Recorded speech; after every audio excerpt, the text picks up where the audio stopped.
1절 성경 봉독하겠습니다. 아볼로가 고린도에 있는 동안에 바울은 높은 지역들을 거쳐서 에베소에 이르렀다. 거기서 그는 몇몇 제자를 만나서 여러분은 믿을 때에 성령을 받았습니까? 하고 물었다. 그들은 우리는 성령이 있다는 말을 들어보지도 못하였습니다. 하고 대답하였다. 바울이 다시 물었다. 그러면 여러분은 무슨 침례를 받았습니까? 그들이 요한의 침례를 받았습니다. 하고 대답하니 바울이 말하였다. 요한은 백성들에게 자기 뒤에 오시는 이 곧 예수를 믿으라고 말하면서 회개의 침례를 주었습니다. 이 말을 듣고 그들은 주 예수의 이름으로 침례를 받았다. 그리고 바울이 그들에게 손을 얹으니 성령이 그들에게 내리셨다. 그래서 그들은 방언으로 말하고 예언을 했는데 모두 12사람쯤 되었다. 아멘.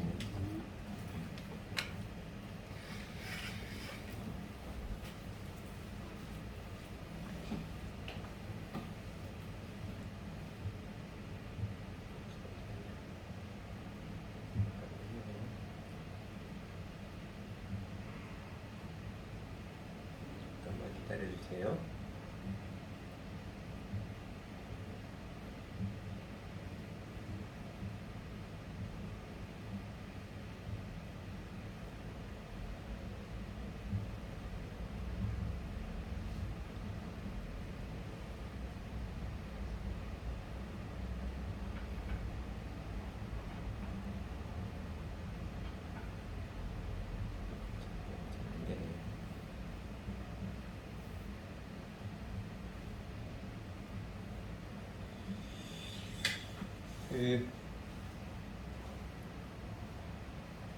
바울이 이제 3차 여행 시작하는 텐데요.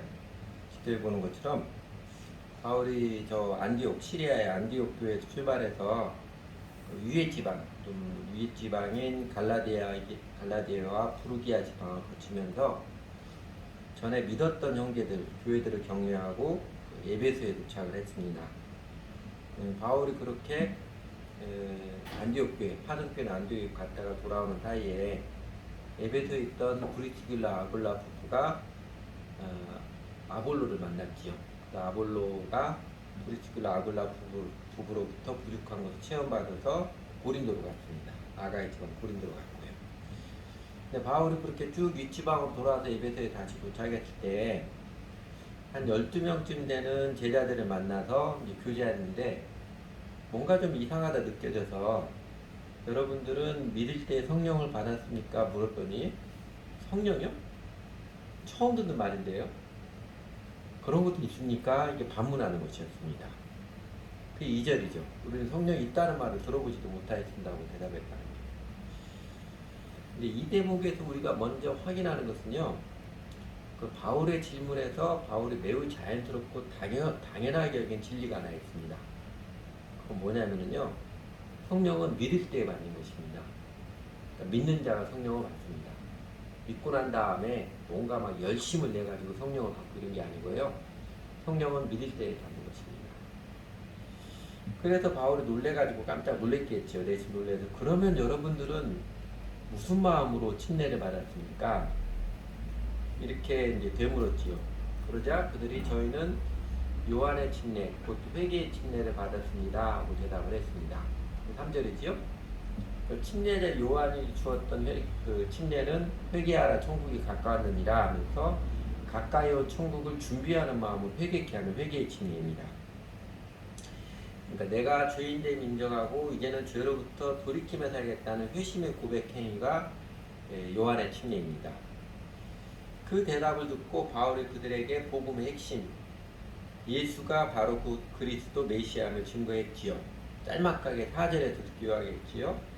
요한은 백성들에게 자기 뒤에 오시는 이, 곧 예수를 믿으라고 말하면서 회개를 침례를 주었습니다. 무슨 이야기냐면요, 이런 거죠. 침례자 요한이 회개의 침례를 준 것은 이제 곧 오시는 그리스도 메시아를 모셔드릴 마음의 준비를 하라고 한 거 아닙니까? 그의 예언대로 그리스도 메시아가 오셨고 예수가 바로 그 메시아입니다. 예수님이 십자가에서 고난을 받으시고 죽으셨다가 3일 만에 부활하신 일이 그분이 메시아 그리스도임을 명확히 증거한 것이고요. 그러므로 이제는 단순히 회개만이 아니라 예수를 그리스도 주님으로 모셔드려야 합니다. 예수님을 나의 그리스도 메시아로 모셔드리고 예수님을 따라야 합니다. 그러니까 회개의 침례만이 아니라 예수님을 그리스도로 모시는 예수 그리스도께 우리 인생을 바치는 믿음의 고백으로서 침례를 받아야 합니다. 그렇게 가르쳐 주었습니다. 그러자 이미 회개로서 마음의 준비가 잘 된 제자들이잖아요. 이제 아직 뭘 몰라서 그렇지. 마음 잘 준비된 제자들이 바로 5절에 보면 이 말에도 그들은 주 예수의 이름으로 침례를 받았다고 그러지요. 주 예수의 이름으로 이게 중요한 문구지요. 이런 것이죠. 바울의 복음을 전한 것처럼 이제부터는 예수님이 나의 주님이십니다. 저는 주 예수님 하나 되어서 이제는 주 예수님께 사랑과 충성을 드리며 살 것입니다. 이 신앙을 고백을 했습니다. 혹시나 여러분 요한의 침례, 주 예수의 침례 따로따로 있는 거 아닙니다. 회개의 침례, 믿음의 침례 따로따로 받아야 되고 이런 거 아니라는 거예요. 침례를 받는 마음이 어떠하느냐? 진정으로 회개하고 예수님을 주님으로 믿는 그 마음으로 침례를 받는 것입니다. 근데 에베소 제자들은 예수님을 주님으로 믿는 그 소식까지는 못 들은 사람이어서 요한의 침례만 알아서 회개만 했을 뿐이지요. 그래서 바울이 회개와 믿음, 예수를 그리스도 주님으로 모셔드리는 관계를 맺고 주님을 따르는 그걸 가르쳐주고 온전한 침례를 다시 받았습니다. 그리고 나서 바울이 그들에게 손을 얹고 축복 기도를 해주자 성령님께서 그들에게 내리셨습니다. 성령님께서 그들을 내리셔서 어떻게 알았을까요? 그 다음 구절에요. 그래서 그들은 방언으로 마구 예언을 했는데 그들이 갑자기 방언도 하고 예언도 했기 때문에 성령님 이들에게 확실하게 내리셨구나 그렇게 확인을 한 것입니다. 오늘날 대부분의 성경 주석들은 세 번역에도 해설 나와 있죠. 주부터 가지고 번역은 해설 나오는데 여기서 방언을 이친 상태에서 하는 알 수 없는 말 이렇게 설명을 하는데 사실 신약성경 사본에는 그런 설명 전혀 없습니다. 그러니까 여기서도 이 방언이 사도행전 2장의 외국어일 가능성도 얼마든지 있습니다. 이게 외국어인지 아니면 비지성적 언어인지 더군다나 이치 상태로 했는지 안 했는지 그거는 좀 오버한 거예요. 그거는 모르지요. 그러나 자연스럽지 않은 특이한 현상을 나타났습니다. 그러니까 잘못해서 이런 건 아닙니다. 방언도 하고 예언도 해야만 성령을 받은 것은 아닙니다. 그러니까 성경의 이 부분만이 아니라 복음서, 사도행전, 서신서 등 신약성경 전체적인 맥락에서 보면은요 성령을 받는 것은 바울이 아까 물어볼 때 여러분은 믿을 때 성령을 받았습니까? 물을 때 자연스러운 전제를 했던 것처럼 성령을 받는 것은 예수님을 주님으로 믿는 사람이 많습니다. 그런데 하나님께서 특별하게 성령을 받는 것을 사람들이 명확하게 인식할 필요가 있을 때에는 그때는 그 표징들이 나타나고 있습니다. 방언도 하기도 하고 예언도 하는 표징들이 보였습니다. 그 대표적인 게 사도행전 2장이지요. 성령님께서 처음으로 예수를 주님 믿는 제자들 가운데 임하는 나타날 때 불의 혀처럼 갈라지는 이게 이제 대표적인 표징이죠. 그래서 그 120여 명의 제자들에게 처음 성령님이 임하실 때 그들이 방언을 해서 외국어를 막 해가지고 확실한 표징이 되었습니다. 그래서 그 모습에 놀란 사람들에게 베드로와 사도들이 이 복음을 증거했죠. 그래서 그 복음을 증거한 핵심 메시지가 여러분 우리 교회에서 암송하고 있는 이 말씀이지요. 사도행전 2장 38절 우리가 어떻게 해야 되겠습니까? 했을 때 베드로가 명확히 제시해 준 것이죠. 회개하십시오. 그리고 여러분 각 사람은 예수 그리스도의 이름으로 침례를 받고 죄 용서를 받으십시오. 그래야만 성령을 선물로 받을 것입니다. 핵심 메시지가 이것이었지요. 이 복음 메시지를 받은 사람들이 이 메시지처럼 회개하고 예수님을 주님으로 믿고 따르겠다는 그 신앙 고백으로 침례를 받았습니다. 근데 그들에게는 방언을 했다는 기록 없지요. 처음 성령님께서 오신 자들 120여 명의 제자들이 임할 때는 성령이 처음 임할 때는 그들이 다 외국어 방언도 하고 성령이 막 불의 혀처럼 갈라지는 것을 보이고 했었는데 다시 사도들이 복음을 전해서 그거로 계속해서 복음을 받아들이는 사람들은 그 다음에 그 사람들이 방언을 하고 불의 혀처럼 갈라지게 나타나는 이런 기록 없습니다. 대신에 뭐가 있어요? 그렇게 예수를 그리스도 주님으로 정직하게 믿어 성령을 받은 사람은 공통적인 특징이 뭐가 있냐면요. 그렇게 예수를 주님으로 해서 성령을 받으면 열심히 교회에 모여서 사도의 가르침에 따라서 떡을 떼고 서로 교제하고 기도하기 힘쓰는 예수님의 제자도를 잘 배웠다는 기록이 있습니다. 오늘 본문도 에베소의 어떤 제자들, 성경학자들은 이들이 아볼로의 제자들을 더 나아가서 침례자 요한의 제자들이었을 것이라고 추정을 합니다. 이들에게는 예수를 그대로 믿고 따르는 믿음, 이 믿음의 소중함을 각인시켜줄 필요가 있었기 때문에 이들이 예수 그리스도의 이름으로 침례를 받을 때 하나님께서 방언과 예언의 특별한 표징을 준 것입니다. 또 이거죠. 바울이 이 사람들에게 방언하라고 안수 기도한 거 아니지요? 그거 아닙니다. 이런 거예요. 오늘날에도 우리 교회에서도 그런 침례를 받은 사람들에게 침례식 마치면 당연히 목사들이 자연스럽게 축복기도 해주잖아요. 손을 얹을 수도 있고 안 얹을 수도 있고 자연스럽게 축복기도 해주듯이 그렇게 이제는 예수님의 제자로서 그 은혜를 누리며 예수님의 도를 잘 배우며 살아가도록 기도해 주었을 때 하나님께서 표징을 나타내는 것입니다. 따라서 오늘날 어떤 사람들이나 또는 어떤 교회가 가르치듯이 성령을 받기 위해서는 맹렬히 기도해야 하고 그리고 기도하다가 방언 받으면 성령 받은 것이다 가르치는 것은 확실하게 잘못된 가르침입니다. 오늘 본문 서두에서 바울이 아주 당연하게 예수 그리스도를 믿는 자는 성령을 받습니다 전제했듯이 그리고 사도행전 2장 38절에서 사도 베드로를 통해서 회개하고 예수를 믿는 사람이 죄사함과 성령을 받는다고 명확히 증거했듯이 예수님을 그리스도 주님으로 믿는 자는 성령을 받습니다. 그래서 이거 요약하면 여러분 기억하기 쉽게 요약하면 이 공식이에요. 그죠? 사도행전 2장 38절 딱 이거죠. 회개하고 예수를 주님으로 믿으면 예수님을 나의 주님으로 관계로 온전히 맺으면 그 죄가 온전히 용서받고 그 다음에 하나님께서 성령을 선물로 주십니다. 성령을 받는다는 것 다르게 표현하면 이제 성령으로 거듭나는 것이고요. 구원받는 것이고 예수님을 정직하게 믿는 것이고 다 같은 뜻입니다. 그리고 회개는요. 내가 본질적으로 죄인됨을 정말 자기중적 존재이고 나밖에 생각 못하는 존재임을 공개적으로 시인하는 것입니다. 공개적으로 시인하는 것 중요한 것은요. 사실 사람은요. 자기가 얼마나 이기적인 존재인지 얼마나 죄인인지 다 양심으로 알고 있습니다. 그걸 욕심에 해서 누르고 하니까 양심이 무디어지고 나중에 어떤 사람이 양심에 화인 맞아지고 그래서 뭐 소시오패스, 사이코패스 이런 사람도 나타나게 하지만 그 이전의 과정 가운데서 내가 얼마나 죄인인지 다 알고 있어요. 그런데 그것을 사람들에게 공개적으로 하나님과 사람 앞에서 시인을 하느냐 하지 않느냐가 엄청난 차이가 있습니다.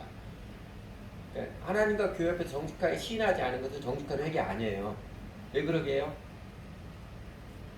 공개적으로 하나님과 사람에게 시인하는 것은 그게 내 자아를 내려놓는 것이며 근데 사람들이 말 못하고 감추는 것은요 여전히 자존심으로 버티는 거지요. 여전히 내 자존심 우선이니까 인정 안 하는 것입니다. 그러니까 거짓말로 덮어 씌우고 괜찮은 척하고 이렇게 하는 것이죠. 그래서 회개는 하나님의 성령께서 나의 죄인됨을 깨닫게 할 때 공개적으로 시인하는 것입니다. 믿음은 뭔지 다 아시죠? 예수님과 온전히 하나 되는 게 믿음이죠. 침례의 그 의식에 상징하는 바가 물속에 들어갔다 나오는 것처럼 예수님과 온전히 하나 되는 연합입니다. 그건 주 예수님에 대한 헌신이죠. 예수를 믿는 것은 예수께 대한 헌신된 인생을 살아가는 것입니다. 에베소의 어떤 제자들은 이 믿음, 예수님과 하나 되는 것, 예수님께 인생을 의탁하고 예수님의 멍에를 베고 있으면 따르는 평생 예수님의 제자로 사는 것을 들어보지도 못한 사람들이었기에 바울이 다시 그 예수 그리스도를 주님으로 믿는 믿음에 대해서 증거하고 침례를 받을 때 하나님께서 확실하게 인증을 해주신 것입니다. 그렇게 복음, 예수가 바로 그 그리스도 메시아입니다. 복음을 듣고 회개하고 예수 그리스도를 주님으로 믿는 사람들 한결같은 공통적인 증거는요. 다시 반복해서 말씀드리면 방언이나 예언하는 게 아니고 교회에 참여해서 열심히 주님을 배우고 주님을 따르며 새로운 삶을 살아가는 모습이 확실한 증거입니다. 중심의 마음에 바뀌었다는 확실한 증거가 그거예요.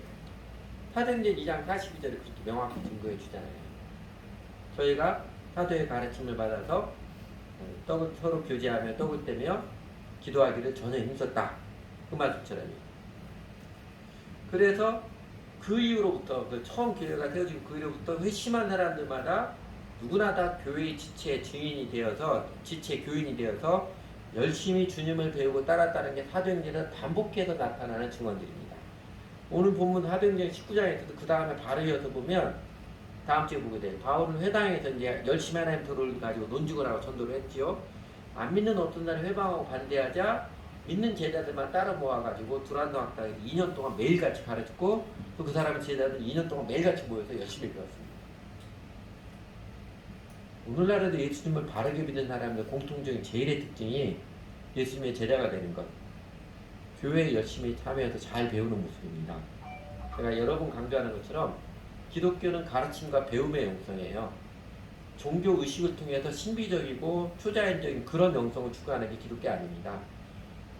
가르침과 배움을 통해서 우리의 중심이 하나님 은혜 가운데 바로 세워지는, 그래서 예수님 닮아가는 게 기독교 영성입니다. 복받기 위해서 종교행위 한번 참여하고 마는, 그게 예수 믿는 거 아닙니다. 우리가 바꿔야 될 대한민국 교회 문화 중에 하나입니다. 우리 안에서도 계속 투쟁을 하고 있는데, 그죠? 제가 이런 거의 매주마다 반복을 하잖아요. 예수 믿는 그런 거 아니라고, 일주일에 한 번씩 예배만 참선하고 예수 믿는 그런 거 아니라고 매번 반복하잖아요. 사도행전에서 예수 믿는 제자들이 다 모범을 보였고, 또 그렇게 해야, 그렇게 정직하게 예수 믿어야 하나님이 살아계셔서 내 삶 가운데 함께 하셔서 내 중심의 마음을 변화시켜 주시고 내 삶 가운데 도우시는 기가 막히는 손길들의 은혜의 손길을 경험하고, 그래서 신나게 영생의 삶을 누리는 것입니다. 그냥 불교 교인들 하는 것처럼 또 다른 종교들 일주일에 한 번씩 찾아가서 그냥 종교식 참여하면서 그러면 신이 나에게 복 주시겠지, 그런 식으로 일주일에 한 번씩 교회당 나오고 그러고서 하나님이 나 구원해 주셨으니까 도와주시겠지, 그건 미신이에요. 예수 믿는 것은 가르침과 배움이 옵니다. 요새 우리 사회에 그 가난한 교인들이라고 그러죠? 한 20만 명 된다고 추정을 하던데, 가난 안 나가 교회 안 나가는데 자기가 크리스천이라 여기는 사람들 안타까워요. 사실은요, 복음을, 예수님 믿는 도리를 제대로 모르니까 나타난 현상입니다. 그 이전에는 예수 믿는 믿음을 제대로 전하지 못했기 때문에, 예수 믿는 거 너무 쉽게 전했기 때문에 안타까운 현상입니다. 핵심은 예수를 믿는 것은 예수님 나의 주님으로 관계를 맺고 그렇게 예수님의 멍에를 베고 예수님을 따르며 배우는 제자가 되는 것입니다. 그렇게 예수님을 나의 주님으로 관계를 맺고 예수님을 배우며 따르며 살아가는 제자의 삶을 살아갈 때 비로소 하나님을 경험합니다. 눈에 보이지 않는 하나님이 나와 함께 하시고 내 삶 가운데 하나님의 은혜와 자비의 손길로 건너에서 함께 하시는 경험을 합니다. 이처럼 오늘 맥락, 바울이 만난 에베소 어떤 제자들, 요한의 침례를 받은 만큼 곧 회개한 마음을 지닌 제자들에게 하나님께서는 바울을 통해서 온전한 복음을 듣게 하시고 정직한 믿음을 갖게 하셔서 성령을 받게 하셨습니다. 그러니까 하나님께서는 에베소의 어떤 제자들에게 복음 신앙에 대해서 온전히 알도록 이렇게 도와주셨지요. 그렇게 온전히 알므로써 그들이 예수님의 제자로서 이제는 세상을 이기며 살아가고 다른 사람들의 세상 환경에 관계없이 항상 기뻐하고 범사에 감사하며 힘있게 살아갈 수 있는 생명의 능력을 부어주셨습니다. 오늘날에도 하나님께서는요, 세상의 모든 사람들에게 그리고 우리들에게도 이 복음과 믿음에 대해서 온전히 알도록 하나님이 부지런히 도와주셨고 또 부지런히 도와주십니다. 그죠?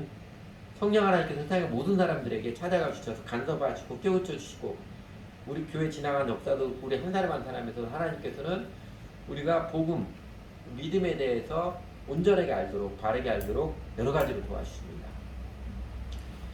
오늘 본문의 1세기 에베소 제자들에게는 회개의 침례만 알았지 주 예수와 연합함을 고백하는 주 예수의 이름으로 침례는 그 믿음은 아직 몰랐던 것이 잠시 아쉬웠었지요. 그런데 오늘날 대한민국 기독교 문화에서 아쉬움도 문제는 뭐냐면요, 회개의 마음이 없이 믿는다고 하는 게 아쉬움은 정말 큰 문제입니다. 회개의 마음이 없으니까 신앙생활하는, 교회 사는 것도, 교회 열심히 내는 마음도 뭐예요? 자기를 부인하고 예수님 따르는 사랑의 마음이 아니라 자기가 인정받고 싶어서 나도 그대로 신앙인인데, 그리고 자기 만족을 위한 열정인 게 그게 문제입니다. 더 나아가서 또 하나는 믿는다고 하지만 믿음이 뭔지도 모르고 제대로 가르쳐 주지 않아가지고 두루뭉실하게 암묵적으로 그냥 일주일에 한 번씩 교회 예배 참석하면 되는 것처럼 여기는 이 신앙의 피상성, 모호성이 이게 큰 문제예요. 그러니까 교회를 다니긴 다니는데 예수 믿는 게 재미가 없어요. 예수 믿고 사는 게 재미없으니까 뭐 성경 좀 읽고 기도하라고 하니까 아주 무거운 짐처럼 여기잖아요. 사실은 그게 아니잖아요. 우리가 개인적으로 아침마다 이렇게 기도하고 하나님 말씀하는 그게 너무 좋기 때문에 그게 너무 좋고 그게 내 영혼과 삶을 지탱해 힘이 되는 시간이라고 알기 때문에 하잖아요. 교회 모여서 예배드리고 성경 공부하고 교제하고 이것도 이게 내가 하나님 앞 바르게 살아갈 수 있도록 하나님 은혜를 계속 누리며 살아갈 수 있도록 이게 통로이라는 걸 알기 때문에 그러잖아요. 그런데 예수님과 그 관계가 명확하지 않으니까 예수 믿는 게 명확하지 않으니까 예수님 나 예수님 모시지 않으니까 조금만 뭐 더 하라고 하면 이게 막 무거운 짐처럼 여기는 거예요. 안 하고 그냥 살아가죠. 예수님 없이 그냥 살아가죠. 교회 일주일에 한 번씩 나가긴 하지만 그러니까 하면서 하나님이 내 기도 들어주셔서 응답해 주는 그 신난의 기쁨도 없고 하나님이 선한 목적에서 인도하시는 것도 그냥 노래만 부를 거지 내 안에 경험이 없는 거예요. 요 피상성들이 요 껍데기를 빨리 살펴야 됩니다. 오늘 본문을 통해서 하나님께서는 예수 믿는 신앙에 대해서 우리들에게 두 가지 측면에서 온전히 알도록 가르쳐 주시고 도와주셨습니다. 하나는 주 예수의 침례, 주 예수의 이름으로 받는 침례죠. 예수 믿는 믿음의 정체에 대해서 밝히 가르쳐 주셨고 또 하나는 성령을 어떻게 받는가에 대해서 밝히 가르쳐 주셨습니다. 이미 두 가지 다 앞에서 이야기 드렸습니다. 성령을 어떻게 받는가에 대해서도 성경 전체적인 맥락을 무시하고 단편적인 본문 피상적인 해석으로서 목사가 안수를 하면 성령을 받는다거나 방언을 해야 성령을 받는다는 것이나 기도원에서 열광적으로 기도하면 성령을 받는다 이런 가르침은 다 잘못된 것입니다. 회개하고 예수를 주님으로 믿는 사람이 성령을 받습니다. 여러분 성령을 받으면 뭐가 달라져요? 성령을 받으면 우선적으로 제일 나타나는 것은 마음에 생명의 기쁨이 있습니다. 하나님 함께 하시는 기쁨이 있어요. 두 번째는 이전에 나는 절대로 이기지 못했던 죄를 이기기 시작한다.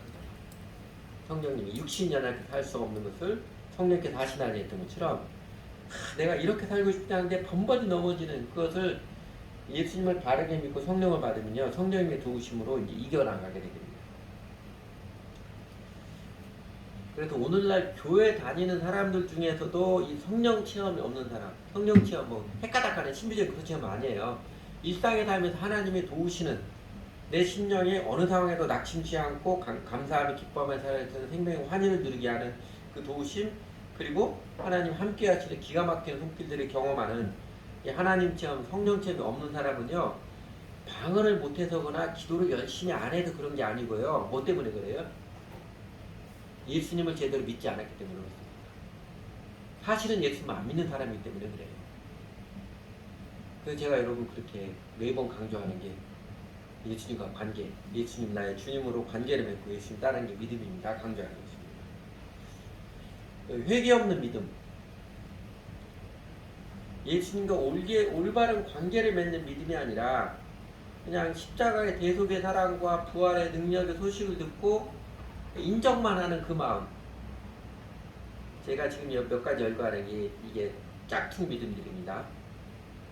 그 마음으로는 하나님 체험 못합니다.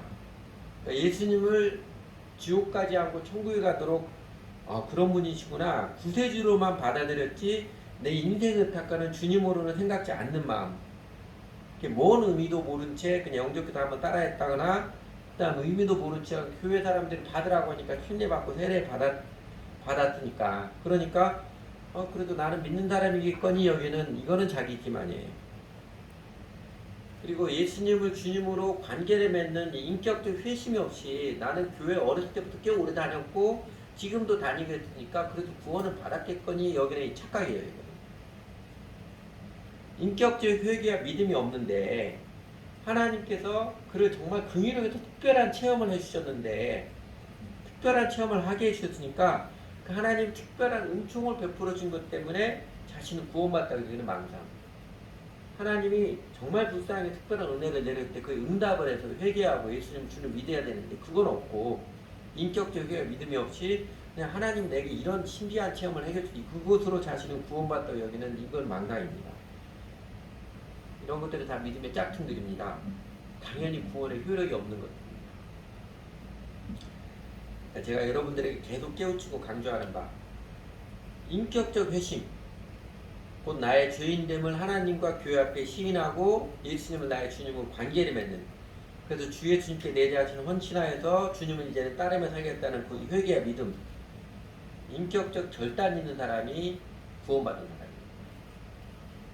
그렇게 바르게 믿는 사람들에게 하나님께서는 완전한 죄의 용서와 그리고 성령을 선물로 주십니다. 조금 더 나아가, 한 걸음 더 나아가서요.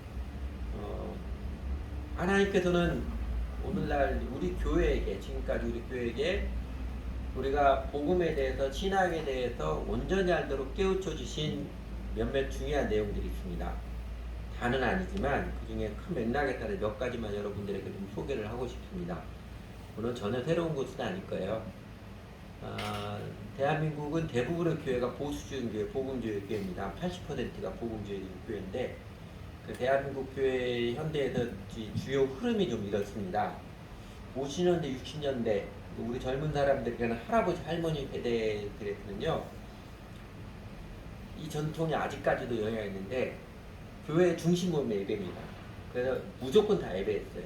50대, 60년대까지 성경부도 없었습니다. 무조건 다 예배. 주일 예배, 주일 저녁 예배, 수요 예배, 금요 예배, 그 다음에 새벽 예배했고, 그리고 대부분 이제 교단, 침례교, 장로교, 감리교, 교단 집사를 했고, 그때 정도면 교회 나오라는 거죠. 교회 나오라.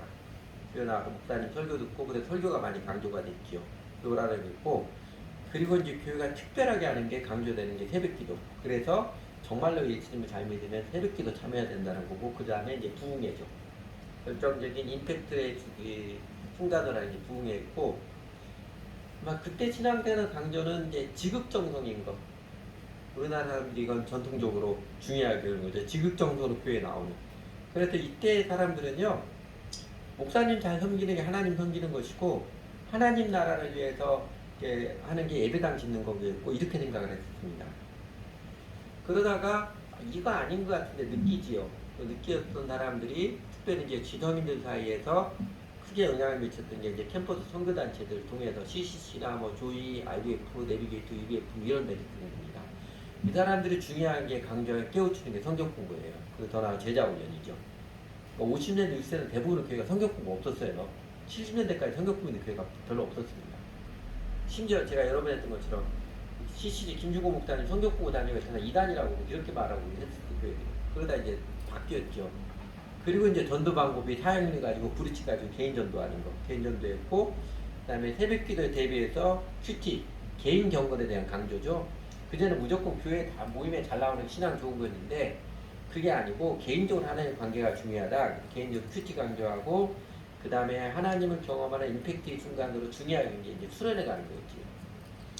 그리고 그러면서 70년대, 80년대 사람들이 많이 했던 게, 이전에 그냥 교회 착실하게 다니던 사람들이 대학에 들어와가지고 복음을 알게 되고, 제 성경 공부와 복음을 알게 돼서 내가 복음을 알았다 그럽니다. 교회에서는 복음을 가르치지 않는데 선교회에서 복음을 알았다 이런 이야기가 많이 나왔어요. 실제로 복음을 많이 하나님께서 가르치셨어요. 이전에 50년대, 60년대 교회 전체보다도 하나님 조금 더 알게 해주신, 복음에 대해 알게 해주신 은혜를 내려주셨습니다. 그러나 50년대, 60년대, 70년대, 80년대나 우리나라 교회 대부분의 공통적인 관점은 개인 구원, 예수 천당했던 것처럼 지옥 가지 않고 천국 가는 것, 그 다음에 그건 당연히 영혼 구원이죠. 현실 생활은 이 세상 것을 지나가는 시가 영혼 구원, 그 다음에 현세가 아니라 내세의 중요한 내세 구원이고, 그리고 이제 사역하는 사람들은 어떻게든 교회든 성교단체든 교회 성장하는 것, 더 많은 사람을 구원하고, 이것에 강조점을 뒀습니다. 근데 이것도 뭔가 하나님께서 보시기에 아쉬움이 있어서 조금 더 명확히 알도록 깨우치기 위해서 잘 안 먹게 들어가는, 잘 안 먹게 들어가기 시작한 게 90년대 이후에 80년대 그 후반부터인데, 어떤 현상이 나타나면 작용 반작용 현상이라고 했던 것은 성교단체 출신들, 특히 이제 조금 지성인데 이들이 성경 공부하는데 이 사람들이 예배를 소홀히 여기는 거예요. 그러니까 자기들끼리 소그룹 성경 공부하는데 주일날 예배는 그냥 거의 요식행위처럼 생각을 하는.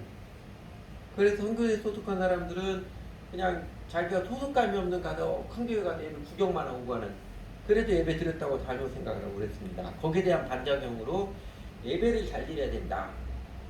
그렇게 나온 대표적인 단체가 YM, 예수전도단 사람들이고요. 그리고 이제 거기에 반작용이죠. 반작용으로 작용과 반작용 현상 나타나고, 또 어떤 데는 이제 통합적인 시도도 하기도 했습니다. 개인과 하나님 나라, 개인 구원과 사회 참여 통합적인 시도도 하고 했고, 그러나 그 통합적인 시도들이 나타나는 게 별로 열매를 거두지 못 봤어요. 너무 피상적이었다, 이런 진단들을 겪습니다. 그 다음에 예배와 성경 공부 두 가지 다 중요하다. 그러다 보니까 교회도 열심히 하고 선교단체 열심히 하는 시간이 너무 없는 거예요. 너무 많은 시간들을 투자해야 되는 그런 통합 시도가 있었고, 또 하나는 시대의 영향, 포스트 모더니즘 영향이죠. 포스트 모더니즘 영향에 따라 포스트 모더니즘은 모더니즘을 다 부정하는 거라, 모더니즘 특징 중에 하나가 이렇게 합리주의라, 과학 합리주의라, 공부하고 성경과 이런 것들에 대한 이제 반감들 갖기 시작합니다. 그 현상이 아직까지 있어요. 그래서 요새는 성경 공부 많이 시키면 또다시 또 이단인 줄 알고 생각하는, 신천지, 한국교회가 성경 공부를 신천지한테 다 뺏겼어요. 그리고 뭐예요? 찬양 막 열심히 하면, 뭐 분위기 잘 잡아가지고 사운드 잘 해가지고 배우면 그뭐 하나님이 인지하신 것 같고, 이런 포스트 모더니즘 현상입니다. 감각에 치우치는 모습들이죠. 그리고 이것도 아니고 저것도 아니니까 이제 교회마다 다 달라요. 교회마다 특성들 다 달라서 막 별별 제자백거리 별별 교회들이 다 나옵니다. 그리고 이제 나타나는 사회의 그 메가 트렌드 현상에 따른 교회도 메가 주치가 나오고, 한 가지 좋았던 것은 70년대, 80년대, 50년대, 60년대 착하고 좋은 마음도 강조했던 사람들이 복음에 대해 이해를 알고 해외 선교 눈뜨게 돼서 해외 선교 열심히 했다가 지금은 해외 선교가 많이 열리기가 식었어요. 선교사 후보생들을 찾아보기가 쉽지 않을 때가 돼서 안타까운데, 그래서 지금은 이제 우리나라가 좀 빠르게 후기 기독교 사회가 되었다고 그럽니다. 이제 기독교가 더 이상 신선하지 않아요. 사람들에게 식상합니다. 그러니까 교회가 사회에 대한 영향력이 줄어들고 교회 자체도 점점점 위축이 되는 아쉬운 모습들이 있습니다. 이런 경험들을 통해서 보면 지금 이제 우리 과제가 어떤 것이냐, 이거 할까 말까 하다가 이게 신학생들하고 BBB 인도자 모임할 때 나눴던 것도 있는데, 여러분도 알고 있는 것도 도움이 되겠다 싶어서 고민하다가 봤습니다. 첫째는요, 또다시 작용 반작용 형성으로 예배 중시에다가 성경 공부 중시에다가 그 다음에 또 예배 중시하고 이렇게 왔다 갔다 하는 거 별로 의미 없지요. 지나간 짧은 역사를 통해서 이런 흐름이나 유행을 넘어선 전체적으로 바라보는 통전적인 신학과 사상이 필요로 합니다. 이거는 공동체와 개인, 현세와 내세의, 그 다음에 영혼 구원과 사회 참여를 대립이나 갈등이 아니라 치우침이 아니라 전체적으로 바라보고 알도록 사실 하나님께서 도와주셨습니다. 그렇게 알도록 하나님께서 깨우쳐 주시고 도전해 주시고, 또 제 생각에는 저희 교회를 통해 하나님께 도와주셨습니다. 저희가 이제 신앙 입문과정 두 번째 바로 하나님 나라 구원 요 제목으로 했던 것도 이런 거죠. 세상 인류 전체 모순에 대한 해결의 해답도, 또 개인 인생 문제에 대한 구원 해답도 바로 예수 그리스도를 바로 아는 것, 예수님과 바른 관계를 맺는 것, 예수님 따르는 것, 이것이면 하나님께서는 여러 형성길로 도전하시 깨우쳐주고 도와주셨습니다. 그 결정적인 말씀 요한복음 3장 3절에 했지요. 사람이 거듭나지 않으면 하나님 나라를 볼 수 없느니라. 이 말씀을 그 전에 50년대 60년대 사람들은 전부 다 70년대 80년대 마찬가지인데 그냥 거듭나야 하늘나라 갈 수 있다 이렇게만 생각을 했지요. 그러나 예수님의 가르침에 진리를 우리 교회 통해서 하나님 깨우치는 게 그거지요.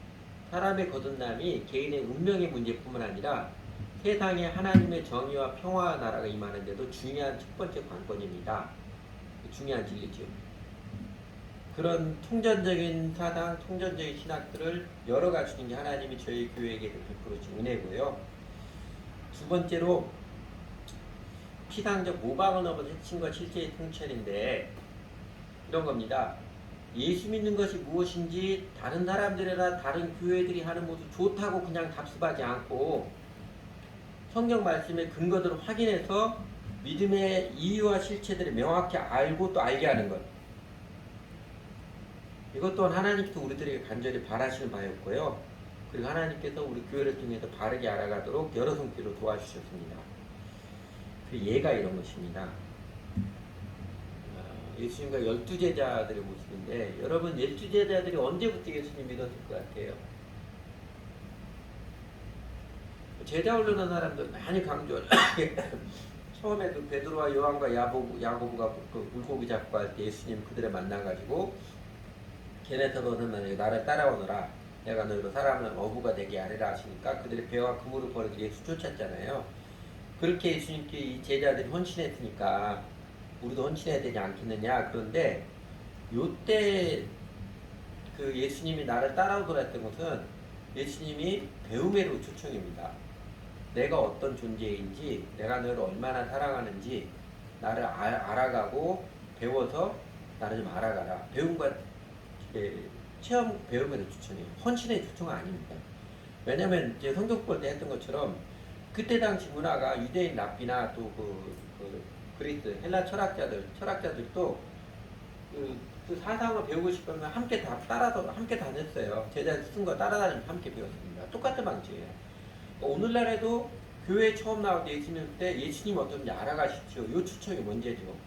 한국 자네도 알아가도록 초청하고 그러다가 예수님의 제자들이 예수님 정말 주님을 믿은 것은요. 이때가 아니고 신앙 고백을 제대로 한 게 맨 처음 한 게 마태복음 16장 16절에서 베드로가 한 이야기죠. 주는 그리스도시요 살아계신 하나님의 아들입니다. 이렇게 고백한 예수님이 너무 기뻐하시잖아요. 네가 진리를 정확히 봤다. 그 기뻐하시고 그 다음에 이제 나중에 누구야 도마는 나중에 예수님 부활하고서 나의 주 나의 하나님이시고 얘를 고백하고 대부분의 제자들이 실제적으로 예수님을 주님으로 온전하게 관계를 맺고 헌신을 하고 주님을 따르기 결심하고 십자가 부활을 경험하는 일입니다. 그리고 난 다음에 예수님께서 부활하신 다음에 제자들 다시 만나서 너는 나를 따르라. 표현은 나를 따르라 똑같은데 이때는 좀 의미가 다르죠. 그때는 예수님께 온전한 사랑과 충성을 드리는 순종과 그다음에 예수님을 본받아 살아가는 그 삶으로 초청입니다. 예수를 믿는 것에 대해서 70년대, 80년대 캠퍼스 선교단체들이 그 영향으로 구원받는 믿음을 갖게 하는 영적 기도가 유행했죠. 영적 기도가 결단의 중요성을 인식시켜준 것은 유익합니다. 왜냐하면 그전에 50년, 60년대 교회는 무조건 교회 열심히 다니면 되는 거였거든요.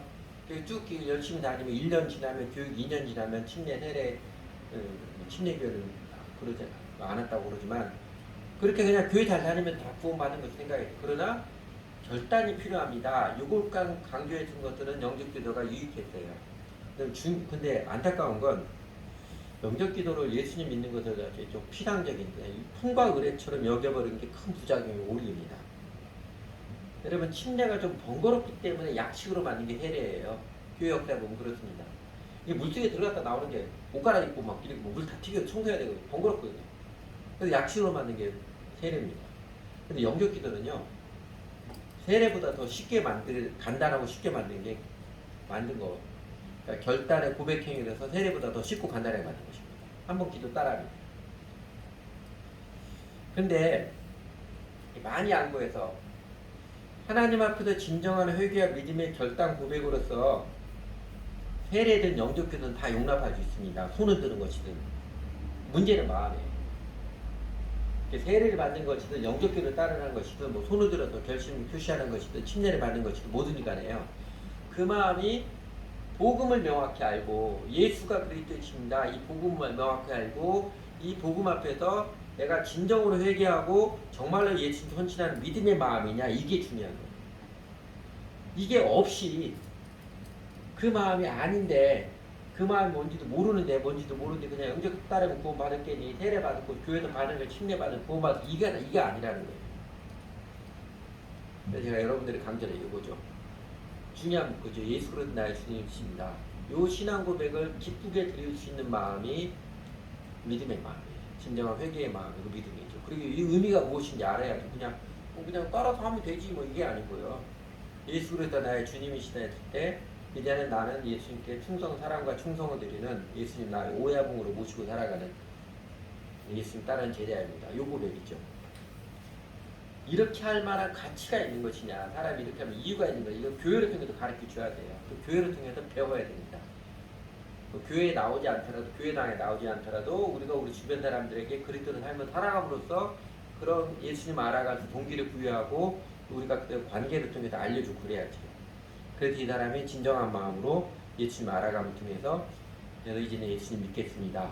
내 마음대로 살지 않고 예수님을 따르며 살겠습니다. 요 믿음의 고백을 할 수 있는, 그래서 지극히 거룩한 믿음이에요. 그래서 아름다운 믿음입니다. 믿음을 모호하게 놔두거나 영적기도 따라하거나 뭐 세례 침례 그냥 교회에서 받으면 그래서 구원받은 사람을 전하고 가르치는 게 우리가 바로잡아야 되는 우리입니다. 우리의 하나님께서 우리 교회에게 예수를 믿는 것에 대해서 피상적인 모방을 극복하고 어느 교회 이렇게 잘 되더라 따라해서 우리 교회도 큰 교회 만드는 이런 줄 말고요. 핵심과 실제의 통찰에 명확히 깨우쳐 주셨습니다. 그래서 우리는 예수가 바로 그리스도 메시아이십니다. 예수를 믿는 것은 예수께 내 인생을 들여서 예수님 따르는 사람이 되는 것, 예수님의 멍에를 메고 배우는 사람이 되는 것, 바로 예수님을 주님으로 관계를 맺고 주님을 섬기는 사람이 되는 것입니다. 이 믿음에 대한 핵심과 실제를 사실 우리 주변 사람들이 이제는 바로 알려줘야 하고 그런 특권과 사명을 받은 게 저희 교회입니다. 그리고 아까 세 번째 봤던 것, 치우치자는 균형과 시야는 이런 측면이에요.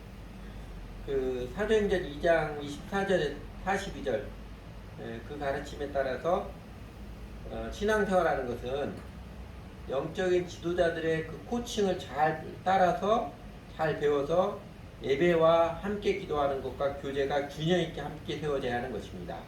50년도 60년도 무조건 예배만 드리면 이것만 되는 거 아니고요. 70년 80처럼 그냥 개인적으로 하는 요것만도 아니고, 그리고 무조건 예배, 무조건 성경 공부 이것만도 아니고요. 함께 해야 되는 것입니다. 그 균형이죠. 그래서 사도행전 2장 42절 요약하면 딱 요 모습입니다. 그 바른 가르침, 이게 제일 중요하죠. 바른 가르침을 통해서 예배의 의식을 들어가는 것, 떡을 뗐던 것, 그 다음에 교육 함께 기도하는 것, 그 다음에 서로 정직한 삶을 나누고 사랑의 교제하는 것. 여기에 헌신한 사람들이 교회 크리스천들이죠. 이게 균형 있게 함께 세워야 하는 것이죠. 우리 교회도 지금 아직도 이게 온전한 물이 아니고 계속 강조하니까 교회들 다 지금 점점 줄어들고 떨어져 가고 그러는데 타성이죠. 그냥 우리 50년대, 60년대, 70년대, 80년대 쭉 살아면서 일요일에 예배 드리면 되지 뭘 또 해야 되냐고 그러잖아요. 그러니까 제가 매주 이렇게 강조를 해도 그래도 여러분 성경 공부 참여 안 하고 기도모임 참여 안 하고 아직도 우리 교회도 그러고 있잖아요. 그러나 하나님 말씀이 가르쳐 우리에게 깨우쳐준 것입니다. 우리에게 깨우쳐줘서 우리도 이제 따라야 되는 것이고 더 나아가서 우리가 다른 사람들에게 이렇게 정직하게 신앙생활 정말 하나님이 도와주시더라. 하나님 살아계신 경험 알게 되더라. 내가 그전에 그냥 교회 다녔는데 예수님은 주님으로 바른 관계를 맡고 예수님 배우고 따라했더니 교회 생활하는 것 또 개인 경험 생활하는 것 했더니 이 하나님이 정말 살아계시고 내 삶과 도우시는 걸 체험하게 되면 딴 사람이 전하지요. 하나님 우리에게 그거 기대하십니다. 그리고 이제 이것과 함께 또 하나 균형이 개인 경건생과 교회 공동체 생활의 균형이지요. 아까 말한 대로 50년대 60년대 그냥 교회 중심 교회 모임만 잘 나오면 되겠습니다. 그때는. 그래서 신앙 좋은 것처럼 여기 지금도 이렇게 생각하는 사람 많아요. 지금도 목사들은 그런 편해요. 교회 모임 잘 나오면 신나고 즐겁고 편하게 그 사람이 삶의 세상에서 어떻게 살아가는지 자기가 가정에서 직장에서 어떻게 살아가는지 그거는 내가 관여할 거는 괜히 그거 관여했다가 떨어져 나가니까 싫어하고 딴 교회 가고 그러니까 그냥 교회 모임만 잘 나오면 교회 잘 나오면 되겠지. 그러다가 70년 80년대는 그게 중요한 게 아닙니다. 개인적으로 하나님 관계, 그래서 큐티 강조하고 개인 성경 공부 강조해서 개인 경건을 강조했는데 인간이 치우치기 잘해. 그러다 보니까 아까도 했던 것처럼 70년대 80년대 제자훈련 받은 사람들이 예배를 소홀히 여겨요. 교회 모임을 소홀히 여깁니다. 빼먹기를 밥 먹듯이 빼먹는. 그리고 아주 극단적으로 나타나요. 아까 얘기했던 것처럼 교회 안 나가도 나 예수 믿은 사람이고 구원받은 사람이고 이렇게 잘못 이야기하는 사람들이 우리 주변에 많아요. 그런 사람이 바로 가르쳐줘야 됩니다. 개인 경건이 없는 교회 공동체 생활은 허당이 쉽고요.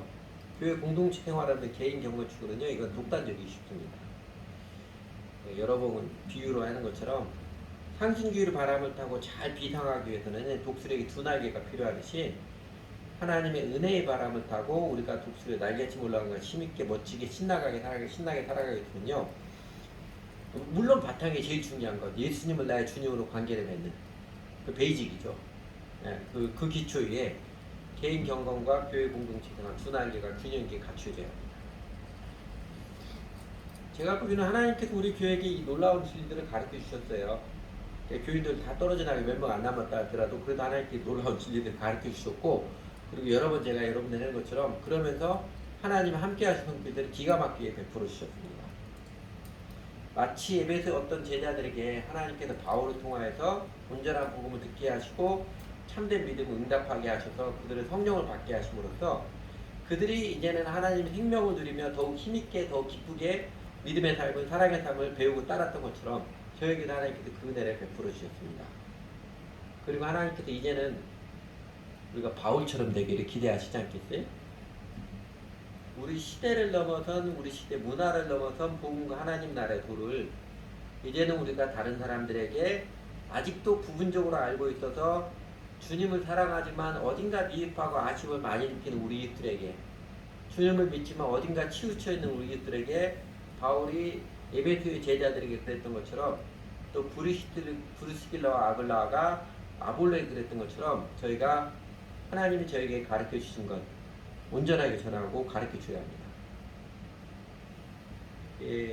이야기하면 요약하면 크게 세 가지 내용입니다.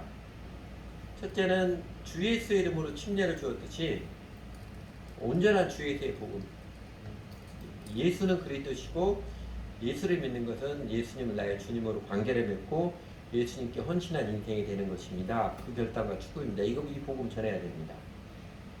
그리고 두 번째로 현세와 대세 영혼 구원과 사회 정의, 개인과 공동체 모두를 아우르는 진리로서 하나님 나라 구원. 그래서 예수 믿는다는 일상의 삶을 예수님의 도를 따르며 살아가는 사람들입니다. 교회에서 잘 배워서, 교회 공동체를 잘 배워서, 개인적으로 잘 배워서 사랑으로서 참된 것을 말하고 행하는 삶을 이제 직장 생활에서, 가정 생활에서, 사회 생활에 들어가는 것입니다. 하나님 나라 구원에 대한 통전제의 시간을 가르쳐 주는 것. 그 다음에 이제 신앙 생활. 교회 생활과 개인 경건의 두 날개의 교회 생활도 균형이죠. 예배, 성경 공부 이 한 가지에 치우치지 않고 함께가는 잘 코칭을 받아서, 영적 지도자를 코칭을 받아서 예배의 삶을 들어가고 함께 기도하는 것을 배워가고 서로 사랑하며 살아가는 삶을 함께 살아가며 배워가는, 그래서 가르침과 배움으로 바른 영성을 키워가는 것. 하나님께서 우리에게 가르쳐 주시고 연단을 통해서 확인시킨 이 내용들을 가지고 이제는 우리가 바울처럼 우리 이웃들에게 사랑으로 전하고 가르치기를 우리 하나님께서 기대하십니다. 우리가 바로 알도록 여러 가지 손길로 도와주셨던 우리 하나님, 도우신 하나님께서 이제는 우리가 다른 사람들 온전히 알도록 도움이 되는 하나님의 도구가 되기를 기대하십니다. 그리고 바로 알고 바르게 믿어서 성령을 받으며 살 때에 그 배에서 생수의 강이 흘러나오는 그 생명의 환희, 영생 복락을 누리게 하셨던 주 하나님께서 이제는 우리가 다른 사람들에게 바르게 알고 바르게 믿도록 권하고 전하고 가르치며 살아갈 때에 우리에게 하나님의 권능으로 함께 하실 것입니다. 오늘 본문에서 그러잖아요. 에베소 제자들도 바울의 가르침을 알고 온전한 복음을 듣게 너무너무 기뻤겠지요. 성령을 받아 너무너무 기뻤지만 또 성령께서 그렇게 내리셔서 표준까지 보여주시는 그 모습, 바울의 마음도 얼마나 기쁘고 신났겠어요. 하나님이 자신의 복음 전도에서 성령님의 권능을 역사하신 모습 얼마나 기쁘고 신났겠어요. 하나님 우리에게 그 두 가지 체험, 예배도 제자들의 체험, 바울의 체험 모두를 기대하십니다. 아마 그렇게 살아가면서 우리 삶은, 우리 심령은 이전보다 훨씬 더 기쁘고 보람있고 힘있고 신나게 살아갈 것입니다. 같이 기도하죠.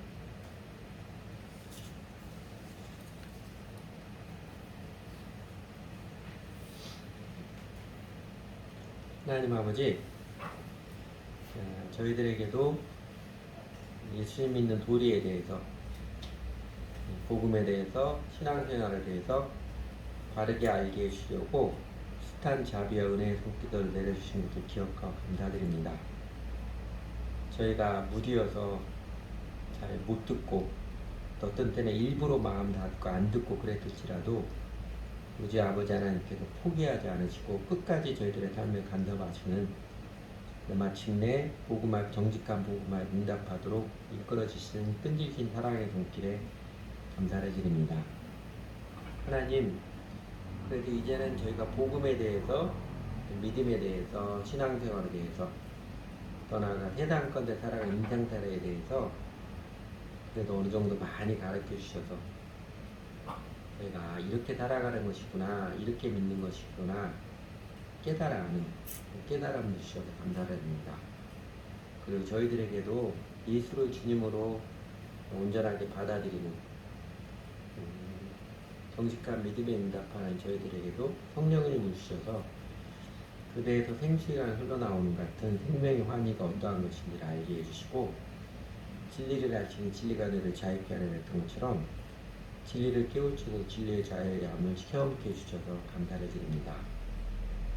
하나님, 저희를 더욱 기대하셔서 저희들에게도 그런 열망을 주셔서 이제는 저희가 우리 이웃들에게, 다른 사람들에게 온전한 복음을 오로지 예수님이 그리스도 주님이심을, 예수 믿는 것은 예수님의 멍에를 메고 예수님 따르는 것임을 제대로 증거할 수 있고 가르칠 준비를 해주셔서 앞으로 그런 기회들을 열어갈 수 있을 것을 기대하고 감사를 드립니다.